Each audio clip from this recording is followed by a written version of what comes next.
பக்தர்கள் தான் தங்கள் வேண்டுதல் நிறைவேற கடவுளுக்கு விரதம் இருப்பாங்க. ஆனா பக்தர்களுக்காக விரதம் இருக்கும் ஒரே கடவுள்னா அது நம்ம சமயபுரம் மாரியம்மன் தான். தன்னால் படைக்கப்பட்ட அனைத்து உயிர்களுக்காக மாசி மாதம் கடைசி ஞாயிற்றுக்கிழமை தொடங்கி பங்குனி மாதம் கடைசி ஞாயிற்றுக்கிழமை வரை 28 நாட்கள் பச்சை பட்டினி விரதம் இருக்கிறார். உலகிலுள்ள மாரியம்மன் கோவில்களுக்கெல்லாம் தலைமை பீடம் என்றால் அது சமயபுரம் மாரியம்மன் கோவில்தான்.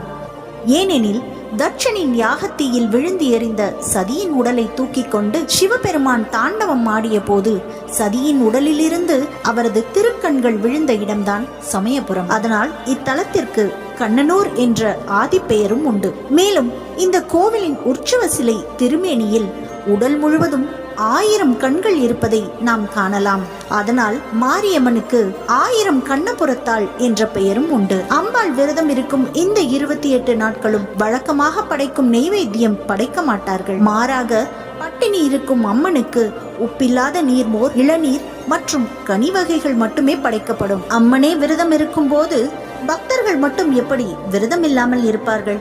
அதனால் பக்தர்களும் அம்மனோடு சேர்ந்து வெறும் நீர் உணவு மட்டுமே உட்கொண்டு விரதம் இருப்பார்கள். இப்படி தன் மீது பக்தியோடு விரதம் இருப்பவர்களுக்கு வேண்டும் வரங்களை அம்மன் தருவார் என்பது ஐதீகம். விரத காலங்களில் அம்மனின் முகம் சோகமாக காணப்படும்.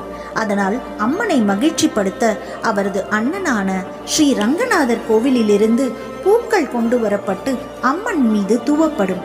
இதுவே பூச்சொரிதல் விழாவாக கொண்டாடப்படுகிறது.